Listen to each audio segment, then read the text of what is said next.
And we are back. X-Ceramic presents Quick Bus powered by Gigabyte. আপনাদের সাথে রয়েছে আমি ফাইম রহমান এবং আমার সাথে রয়েছেন হান্নান সরকার, হাসান মাদি এবং আমরা আলোচনা করছি ইন্ডিয়া ভার্সেস অস্ট্রেলিয়া ম্যাচ নিয়ে। Big match coming up, semifinal champions trophy 2025 এর কি প্লেয়ার কারা হতে পারে দুই দলের। ইনফ্যাক্ট আমরা অনেকগুলো নাম নিয়ে আলোচনা করছি। What about Steven Smith, right? মানে স্টিভেন স্মিথ কি আমাদের মাহমুদুল্লাহ রিয়াদ বা মুশফিকের মতো হয়ে যাচ্ছে নাকি? এক্স্যাক্টলি, আসলে স্মিথ অনেক বড় প্লেয়ার, মানে মডার্ন এরাতে যে ফ্যান্টাস্টিক ফোর যাদেরকে বলা হতো, ফ্যাব ফোর, তাদের মধ্যে স্টিভ স্মিথ একদম লিডিং। স্মিথের টেস্ট ক্যারিয়ার, তার টেস্ট ব্যাটিং দেখেন এবং তার লিমিটেড ওভার্স ক্রিকেটের ব্যাটিং এর সাথে তুলনা করলে পার্থক্যটা অনেক বেশি, 10,000 রানস, রাইট? এই ডিফারেন্স অনেক বেশি। সো আমার কাছে মনে হয় স্টিভ স্মিথ ডেফিনেটলি, তিনি তো আসলে রেগুলার ক্যাপ্টেনও ছিলেন না, প্যাট কামিংস না থাকার কারণে স্টিভ স্মিথকে আসলে দায়িত্বটা দেওয়া হয়েছে, সেই জায়গায় তিনি পারফর্ম করতে পারছেন না, but he is a big match player. আপনি যদি কেন উইলিয়ামসনের মতো চিন্তা করেন যে বড় ম্যাচে বা ক্রুশিয়াল মোমেন্টে ভালো খেলার এবিলিটি আছে, বিকজ মেন্টালি খুব টাফ ক্রিকেটার। সো এই ধরনের ম্যাচে, এই ধরনের ক্রুশিয়াল ম্যাচে এরকম প্লেয়াররা একটা প্রান্তে খুব ভালোভাবে অ্যাঙ্কার করে যায়। and he's a very good batsman against the spin তো ভালোভাবে নেগোশিয়েট করে। So definitely Indian spin negotiate করার ক্ষেত্রে স্টিভেন স্মিথ ইজ দ্য কি প্লেয়ার ফর শিওর।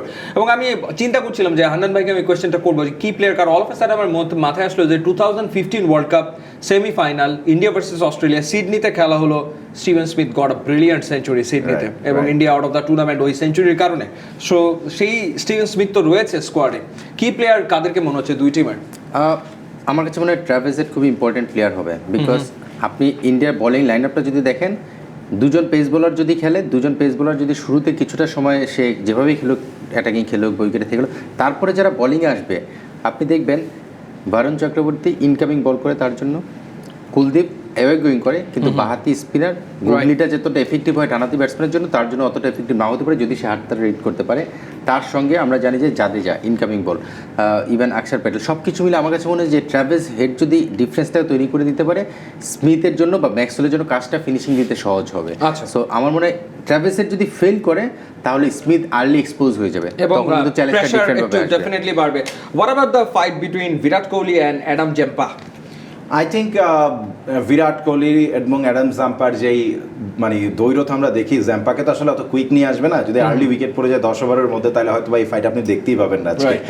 বিরাট যদি আউট হয়ে যায়, কারণ জাম্পা একটু বলটা পুরনো হলে এখন আসছে, আর যে স্লোইশ উইকেট, এখানে হয়তো বা দেখবো যে যেহেতু অস্ট্রেলিয়ার স্ট্রেংথ আসলে তার পেস বোলিংয়ে, যত কথাই বলি না কেন, এবং অস্ট্রেলিয়া কখনো তার স্ট্রেংথের বাইরে গিয়ে অন্য কিছুকে ট্রাই করে নাই বলেই ধারাবাহিকভাবে বছরের পর বছর তারা সাকসেস পেয়ে গেছে।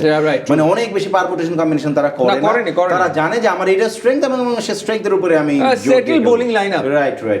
সো বিরাট কোহলি অ্যাডাম জাম্পার কথা যদি আপনি বলেন, বিরাটকে পাকিস্তানের এগেইনস্ট একটা দুর্দান্ত সেঞ্চুরি আবার করতে দেখেছি শেষ ম্যাচে, আবার তার যে ক্যাচ আসলে নিয়েছেন ফিলিপস, এটা আনবিলিভেবল ক্যাচ। রাইট, ওই ম্যাচটা ইম্পর্টেন্ট ছিল যে নিউজিল্যান্ডের বোলিং এগেইনস্টে তিনি কেমন করেন, আউট হয়ে গেছেন আর্লি। আই থিঙ্ক এই ম্যাচটা কিছু সেই কি থাকবে।